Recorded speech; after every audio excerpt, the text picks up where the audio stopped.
dadka maanta dagaalka ku gelinaya ku biili maayaan oo dhakhtarkaaga bixin maayaan oo haddaad cuuriyaan noqoto ku kalkaali maayaan berri waa laga kala tegayaa waxyaabahan u dhimanayna walaalayaal waxaa ka mid oo loo baaba'ay tujaaru dimaa dhiigga rag baa ka ganacsada dhiigga muslimiinta ee daadanaya dad baa ka ganacsada ama xil ha ku raadiyo ama siyaasad ha ku raadiyo ama kaaba qabiil inuu noqdo ha ku raadiye dad baa ka ganacsada waxaan hadda inteena noo hubaysan kuweena aan tukan oo ilaahay aqoonin oo mukhadaraadka isticmaala oo wax garadka ahayn baan hubkii gacanta u gelinay qofkii la hadla wuxuu ugu jawaabayaa xabad magaalo ma yaqaano baadiye ma yaqaano xabadaasuu ku laynaya ma jiro qof maanta dagaalamaya oo cudurdaar sheeganaya mana jiro mid dagaalamaya oo inuu sharci ku dagaalamaya aaminsan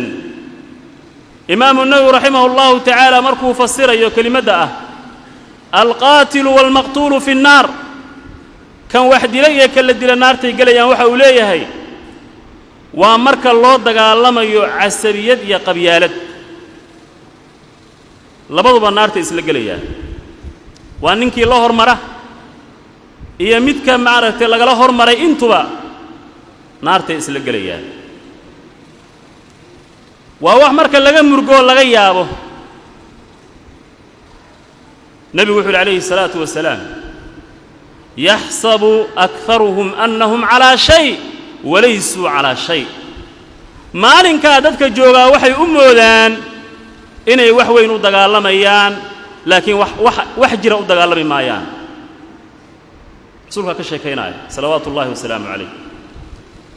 dagaal yar haddii la maqlo qoryaha la qaadanayaa lacagtaa la hurayaa dahabkaa la furayaa baabuurtaa la iska buuxinayaa xaggee loo socdaa waxaa lagu dagaalamayaa barrimo cidla ah oo abaar ah kan dagaalamaya xoolihiisii meel kuma oga oo naftiisa meelsan uma wado oo waxa uu ku dagaalamaya ma yaqaano oo saacaddaa qofka xabadda uu ku dhufanayo wuxuu ugu dhufanaya ma yaqaano oo asaga haddii lagu dhufto waxa loogu dhufto ma yaqaano idan dadkaasi waa dad caqliyada laga siibay caqligaa laga siibayaa qof dilay haddii si kasta uu magaalada kula dhex maraya waa maxbuus qof dilay hadduu dhoolla caddaynayo waa murugaysan yahay hadduu rabo gowsaha muujiyo qosol dartii laakiin wuu murugaysan yahay ogow muxuu yahay adduunyada cariiriga ka weyn warka nebigu noo sheegoo ah lan yazaalu almu'min fii fusxatin min diinih maa lam yusib daman xaraaman qofka mu'minka ah inuu faraxsan yahay oo qalbigiisu waasac yahay ka zuuli maayo ilaa uu qof muslima dilo hadduu qof muslima dilo ciriiri baa u bilowda qisooyinka noocaasa waxaad weydiisaa dadka laaya oo xaqdarrada ku laaya habeenkii ma hoydaan oo maalinkii hadday meelaha fadhiyaan oo qoslayaan ma faraxsana qalbigay ka murugaysan yihiin maxaad ku kasbanaysaa arrinta noocaasa ood u raadsanaysaa maxaad u dagaalamaysaa maxaad u dhimanaysaa maxaad galabsanaysaa bal iska fiiri maalin kasta qoriga hore ha u sidanin ummaddan dhulka ilaahay waa ku filan yahay war ilaahay ka baq